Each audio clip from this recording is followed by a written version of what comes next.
Семіздік денсаулыққа үлкен қауіп төндіреді. Оған қоса, артық салмағы бар адамдар ауыр психологиялық қиындықтарға душар болады. Өйткені біздің қоғам сымбаттылық пен арықтықты бағалайды. Бұл әсіресе әйелдер мен жасөспірімдерге қиынға соғады. Дәрігерлер семірудің келесі себептерін анықтаған. Бірінші себебі – тұқым қуалаушылық. Екінші себеп – эндокринді аурулар. Үшінші себебі – аз қимылдау және тамақ құрамындағы майдың шамадан тыс көп болуы. Төртінші себебі – мидың нақты бөлшегінің жарақаттануы. Бесінші себебі – кейбір психикалық ауытқулар. Семіздікті емдеу. Артық салмақты өз бетіңізбен толық емдей алмайсыз, алдын ала дәрігермен кеңескен дұрыс. Мүмкін семіздік белгілі бір аурудың салдары шығар. Бұл жағдайда сол ауруды емдеу керек. Семіздікті емдеу тәсілдері. Дәрі-дәрмексіз тәсілдер.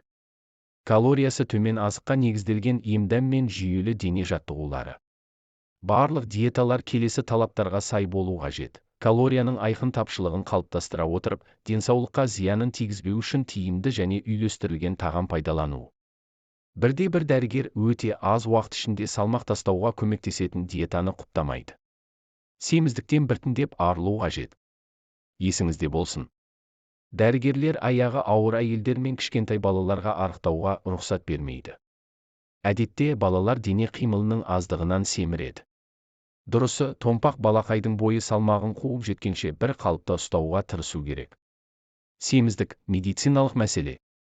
Сондықтан толық адамды оның дене бітімі үшін кемсітуге болмайды. Семіздіктің алдын алу үшін. Біріншіден, салауатты өмір салтын ұстаныңыз. Екіншіден, спортпен шұғылданыңыз.